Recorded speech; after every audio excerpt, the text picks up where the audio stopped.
Urdu talk کے سامعین کو ہمارا سلام۔ میں یاسمین شمشاد آج آپ کی سماعتوں کی نظر ایک مزاحیہ مضمون کر رہی ہوں۔ امید کہ آپ لطف اندوز ہوں گے اور ایک ذرا رک کے کچھ سوچ بھی لیں گے۔ مضمون کا عنوان ہے میرے دانت۔ میرے دانت مجھ سے بار بار یہ کہہ رہے ہیں کہ مان لے کہ آپ عمر کے اس دور میں آ چکی ہیں کہ اب ہم سب آپ کو داغ مفارقت دے جائیں گے، مگر ماں بدولت اس بات کو تسلیم کرنے سے انکاری۔ بھائی کون اتنا جیالہ ہے جو اس بات پر سر تسلیم خم کرے؟ سو میں نے بھی نہیں کیا اور پہنچ گئی صبح سویرے اس مسیحا کے در پہ جو میرے ان زخموں کی مسیحائی کر سکے۔ اپنی دانست میں تو ہم نے اوروں پہ سبقت لے جانے کی بھرپور کوشش کی، مگر ہائے افسوس کہ اپنی دانست میں اول سمجھنے والے یک شد نہ دو شد بلکہ چھٹے پیدان پہ تھے۔ ہائے اس داد کی چاہت میں پشیماں ہونا۔ شکر گزار ہوں ابوالکلام آزاد کی کہ احمد نگر کے قلعے میں نظر بندی کے دوران اپنے رفقا کو اتنی خوبصورت خطوط لکھے جو لوگوں نے گرامایا سرمایہ سمجھ کر سنبھالا اور کتابی شکل میں غبار خاطر کے نام سے ہم جیسوں کے ذوق کی تسکین کا سامان کر دیا۔ بشکریہ مالک رام۔ ذہن کی تزئین و آرائش کا بھی تو کچھ سامان ہونا چاہیے جو اچھی کتابیں کرتی ہیں۔ لیجئے میں بھی کس وادی میں سرگردہ ہوئی۔ میں تو اپنی داد کی روداد سنانے بیٹھی تھی تو میں نے انتظار کے لمحات کو غبار خاطر کی نظر کیا۔ حاصل وہی ہوا جو ہونا چاہیے۔ طبیعت میں انتظار کی کوفت کے بجائے ایک نشاط اور جولانی سی پیدا ہو گئی۔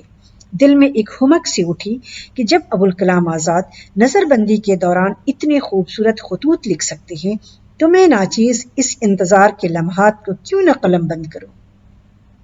بے شک وہ چاشنی، وہ شگفتگی اس میں نہ ملے گی جیسے کہ غبار خاطر میں ہے، ویسے بھی کہاں مولانا ابوالکلام آزاد اور کہاں ناچیز۔ چے پدی کا شوربہ والی بات ہے۔ لیکن پھر یہ خیال سر میں سمایا کہ وہ اعلیٰ عرفہ باتیں تو گئے وقتوں کی ہیں، اب تو بچے ہی پدی ہیں۔ چند جو لالہ و گل ہیں ان تک میری یہ بات کہاں پہنچے گی کہ وہ لعنت ملامت ہم پہ کریں۔ پھر کیا قلم کو مہمیز دی بقول غالب، رو میں ہے رخش عمر کہاں دیکھیے تھمے، نہ ہاتھ باغ پر ہے نہ پاہے رکاب میں۔ لیجیے جناب، یہ تو بات سے بات نکلتی جا رہی ہے، بات نکلی ہے تو پھر دور تلک جائے گی۔ بہرنو ان خطوط نے میرے اندر بھی ایک ہلچل سی برپا کی کہ اے کاش کہ یہ دور نیٹ کا دور نہ ہوتا تو میں بھی اپنے ساتھیوں کو اتنی ہی خوبصورت خط لکھنے کی ناکام کوشش کرتی، کیونکہ علم کا اتنا ذخیرہ تو میرے پاس ندارد ہے۔ بہرحال دل کے کسی گوشے میں یہ خیال بھی چھپا تھا کہ شاید کوئی میری بھی قدردانی کرتا، مگر یہ تو شیخ چلی کا خواب نکلا۔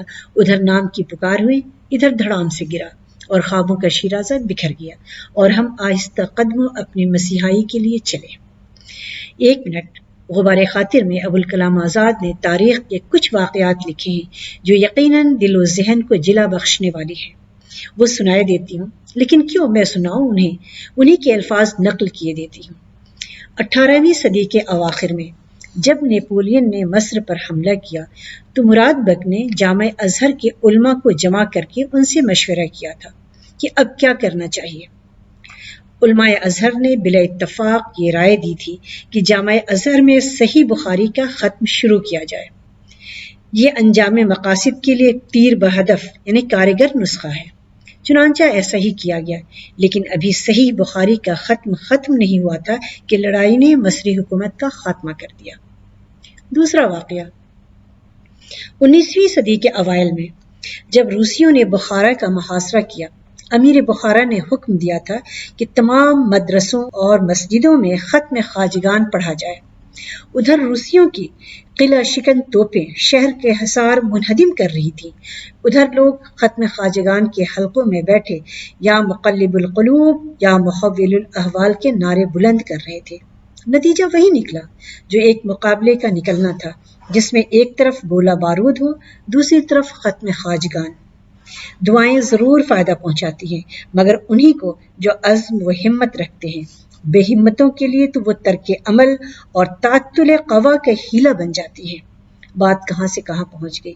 میرے مسیحا نے ہم سے کہا، یہ آپ کے شب و روز کے ساتھی قبر میں پیر لٹکا چکے ہیں، اب کیا خیال ہے؟ ہم نے جھٹ کہا، پیر ہی تو لٹکایا ہے، اترے تو نہیں۔ اس لیے جیسے بھی ہو ہمارے ساتھ رہنے کا سبب بنا دے۔ شکر ہے رب کا کہ ہمارے مسیحا نے ہماری باتوں کا خیال کیا اور ہمارے دیرینہ ساتھی کو ہم سے جدا ہونے سے بچا لیا۔